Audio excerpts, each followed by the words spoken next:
প্রদান করেছেন। এখানে বুঝতে হবে এই পরবর্তী চট্টগ্রাম বসবাসকারী আমরা সকল সম্প্রদায় আমরা এটার জন্য উৎসাহী না এবং এটাকে করতে চাই না, কিন্তু আন্তর্জাতিক ষড়যন্ত্র আমাদেরকে বারবার এই সমস্যার মধ্যে সংকলন করতে ফেলেছে। আমি চাই আগামী দিনে পার্বত্য চট্টগ্রামে পাহাড়ি বাঙালি আমরা সমৃদ্ধির মধ্যে বসবাস করব। বর্তমান সরকার পাহাড়ের সংকট নিরসনের জন্য পদক্ষেপ গ্রহণ করবে এবং শান্তি চুক্তির কিছু আংশিক ধারা সেগুলো আমাদের বিভক্ত গঠন করছে, দ্রুত বিভক্ত গঠন করতেছে, তারা কোনো সংশোধন দাবি জানাচ্ছি। এবারে আমার বক্তব্য আমি সংস্কৃতি সমাজ করবো। আসসালামু আলাইকুম। ধন্যবাদ। বক্তব্য রাখবেন পার্বত্য নিউজের সম্মানিত সম্পাদক জনাব মেহেদী হাসান পলাশ ভাই। বক্তব্য রাখবেন জনাব মেহেদী হাসান পলাশ ভাই।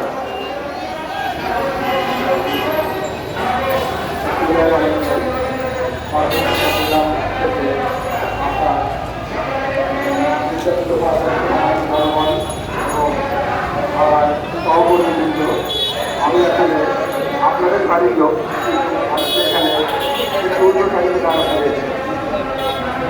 আপনারা জানেন আজকে পার্বত্য চট্টগ্রামে কি হচ্ছে। এর মধ্যে কিন্তু এর পেছনের কারণ কি আপনারা জানেন।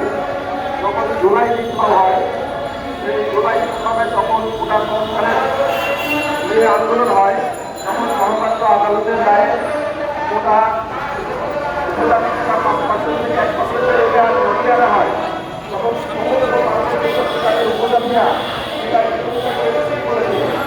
কিন্তু আদালতের পরে তারা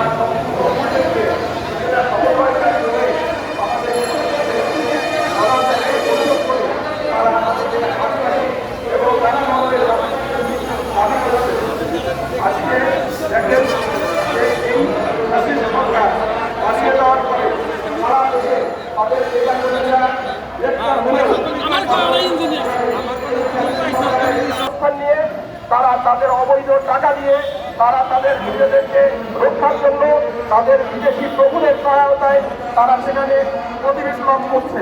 প্রতিবিপ্লবের জন্য নানা ধরনের অস্থিরতা সৃষ্টি করছে। এই সরকারকে অস্থিতিশীল করার জন্য এই সরকারকে ঠেকায় যায় ফেলে তারা ধরনের রাষ্ট্রবিরোধী ষড়যন্ত্র, রাষ্ট্রবিরোধী কার্যক্রম, রাষ্ট্রবিরোধী দাবি দেওয়া আদায় করার জন্য আজকে তারা